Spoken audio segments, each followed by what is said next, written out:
Hey there, and welcome to Study and Prepare with me. I am your guide, and I am so excited you are here. Whether you are a student aiming for top grades, someone preparing for an important exam, or just curious about learning something new, you have come to the right place. On this channel, you will find general knowledge, current affairs, reasoning, English, etc. My goal is to help you study smarter, not harder, so you can achieve your academic goals and still have times for the things you love. Let's dive into today's lesson and start mastering those concepts together. Lapse of Paramountcy.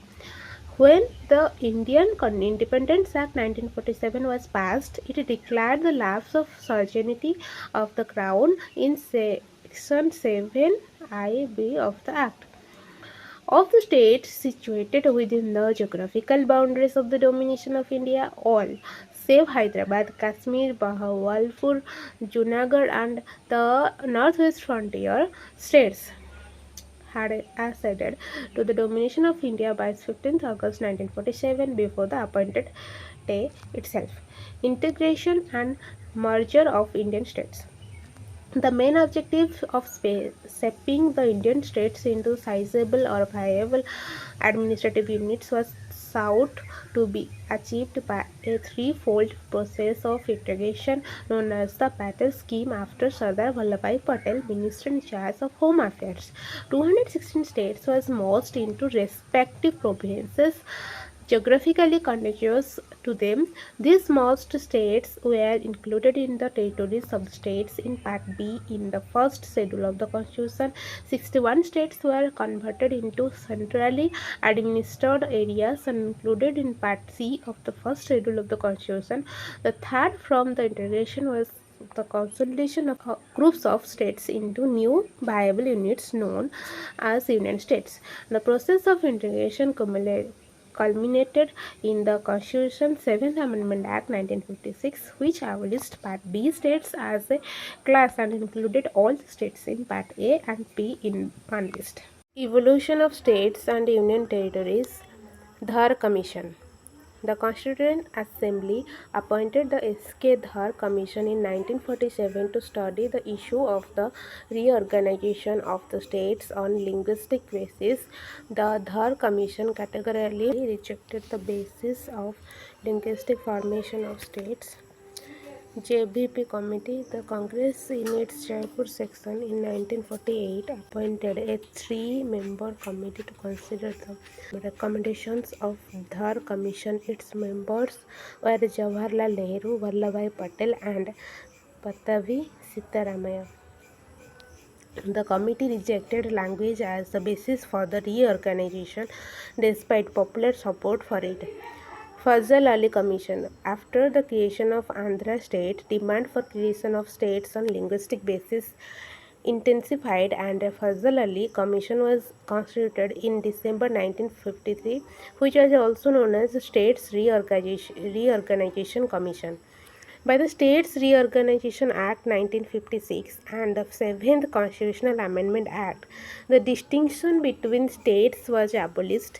Some of them were merged with the adjacent states and some others were designated as union territories. As a result, 14 states and 6 union territories were created on November 1, 1956. In October 1953, the Government of India was forced to create the first linguistic state known as Andhra Pradesh by separating the Telugu-speaking area from Madras state. The Preamble. The ideals embodied in the objectives resolutions are faithfully reflected in the preamble to the Constitution, which, as amended in 1976, summarizes the aims and objectives of the Constitution. Text of the Preamble. We, the people of India, having solemnly resolved to constitute India into a sovereign, socialist, secular, democratic republic, and to secure to all citizens justice, social, economic, and political liberty of thought, expression, belief, faith and worship, equality of status and of opportunity, and to promote among them all fraternity, assuring the dignity of the individual and the unity and the integrity of the nation in our Constituent Assembly on this 26th day of November 1949. Do hereby adopt, enact, and give to ourselves this Constitution. N. Palkiwala, an eminent jurist and constitutional expert, called the Preamble as the identity. The Preamble to the Indian Constitution is based on the objective resolution draft and moved by Pandit Nehru and adopted by the Constituent Assembly. The Preamble is not enforceable in a court of law. The Preamble has been amended only once so far in 1976 by 42nd Constitutional Amendment Act, which added three new words: socialist, circular, and integrity.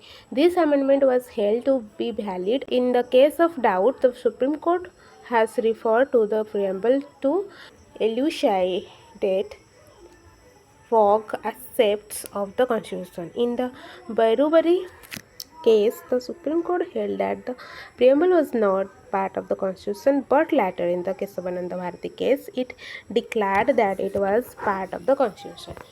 Reorganization of states. A bill seeking to create a new states or alter boundaries of existing states can be introduced in either house of the parliament only on the recommendation of the president. President refers the state reorganization bill to the state legislature concerned for its opinion.